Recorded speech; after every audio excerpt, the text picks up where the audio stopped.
সুপ্রিয় শিক্ষার্থী ভাই বোনেরা, শুভেচ্ছা নেবেন। সাল নিয়ে বিভিন্ন সময় বিভিন্ন পরীক্ষায় প্রশ্ন এসে থাকে।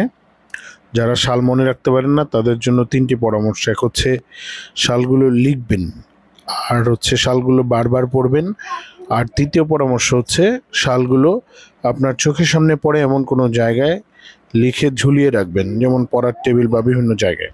আসেন আজকের গুরুত্বপূর্ণ সালগুলো নিয়ে আলোচনা করি। আমরা মোটামুটি 5টি পর্বে এই সালগুলো শেষ করতে পারবো। প্রথমে শুরু করব 1526 থেকে। 1526 সাল দুইটি ঘটনার জন্য বিখ্যাত। মোগল সাম্রাজ্য প্রতিষ্ঠা হয়েছে আর পানিপথের প্রথম যুদ্ধ হয়েছে।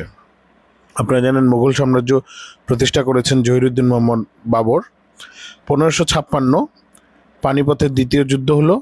আরও একটি ঘটনা হলো বাংলা সাল গণনা শুরু আকবরের মাধ্যমে, সম্রাট আকবরের মাধ্যমে। সম্রাট আকবরের সিংহাসন লাভ। তাহলে তিনটি ঘটনা। পানিপথের দ্বিতীয় যুদ্ধ হলো, সম্রাট আকবর সাল গণনা শুরু করলেন বাংলা, আর সম্রাট আকবর সিংহাসনে বসলেন। 1576 সম্রাট আকবরের বিজয়।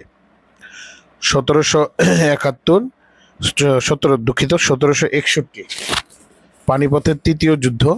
1600 ইস্ট ইন্ডিয়া কোম্পানি গঠন। 1612 সালে ইংরেজরা প্রথম উপমহাদেশে বাণিজ্য কুঠি স্থাপন করে সুরাটে। ধন্যবাদ। পরের পর্বে আবার কথা হবে ইনশাল্লাহ। ভালো থাকবেন, সুস্থ থাকবেন। আসসালামু আলাইকুম।